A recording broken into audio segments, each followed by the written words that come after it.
All right, let's talk about something we've all felt. That sudden twinge or maybe that ache that just won't go away.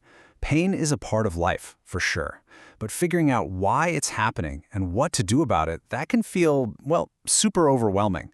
So today, we're going to cut right through all that confusion. We're going to build a clear roadmap from figuring out the what to finally getting some real relief. Let's dive in.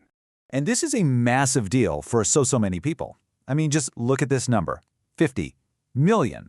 That is the number of adults just in the US who are living with chronic pain.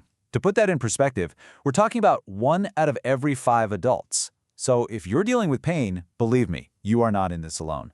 This isn't just a small thing. For millions, it shapes their entire day.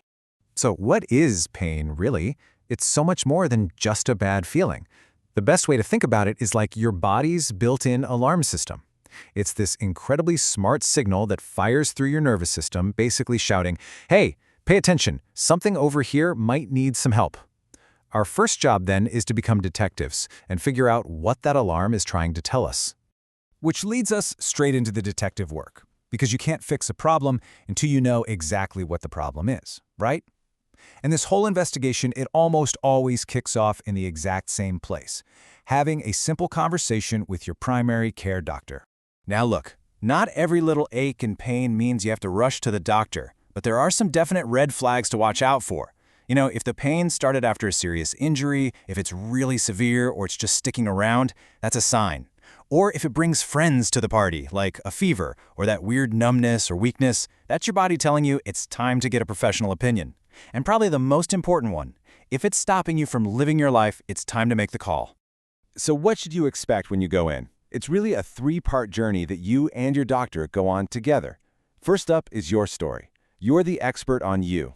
Where does it hurt? What does it feel like? You're the key witness here. Then comes the exam, where your doctor does their own detective work, looking for physical clues. And finally, and this is so important, you make a plan together. This isn't just something that happens to you, it's a team effort. Okay, so you've told your story, you've had the exam. The next step has to be an X-ray or an MRI, right? Let's get a picture and see what's going on inside. Well, maybe, but maybe not. Let's talk about the big imaging question. And this may actually surprise you. Check out this quote directly from the American College of Radiology. Most people with a new episode of low back pain do not need imaging. Kind of goes against what we all think, doesn't it? We assume a picture will give us all the answers. But for new, uncomplicated back pain, the research shows that getting an image right away rarely changes the treatment plan. In fact, sometimes it can just cause more worry by showing us normal, age-related stuff that isn't even the cause of the pain. So how in the world do you and your doctor decide? This chart lays it out perfectly. On the left, you've got the times when imaging is probably a good idea. Those red flags we talked about, like fever or weakness, a major injury, or if you're getting ready for a procedure. But look at the right side. For that fresh, new pain, we're talking less than 6 weeks, with no other warning signs, waiting is often the best call, especially if you're already starting to feel a bit better. But what happens if that first plan doesn't quite do the trick? Well, that's when your primary care doctor might bring in an expert. Think of them as calling in a specialist for a tough case. And for a ton of issues involving our bones, joints, and muscles, that specialist is often an orthopedist. So what even is an orthopedist? Simply put, these are the experts on your body's entire framework, everything that lets you move. We're talking about your bones, your joints, ligaments, tendons, muscles, the whole shebang. Their entire job is to figure out what's wrong with your body's moving parts and get you back in motion.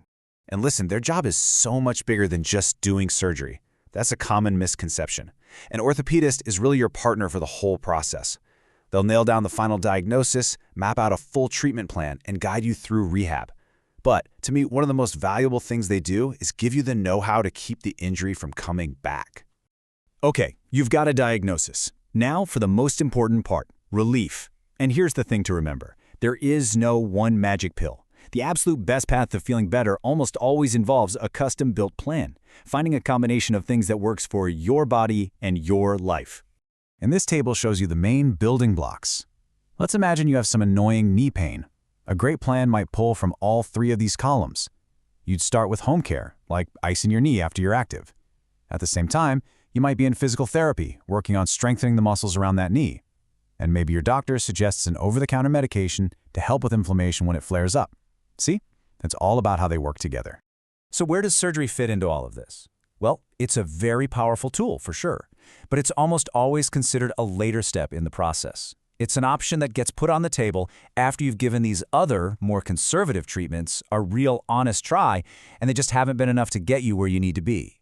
As we start to wrap up, I want you to really let this next idea sink in, because it might be the most important thing we talk about today. You are not just some passenger along for the ride here.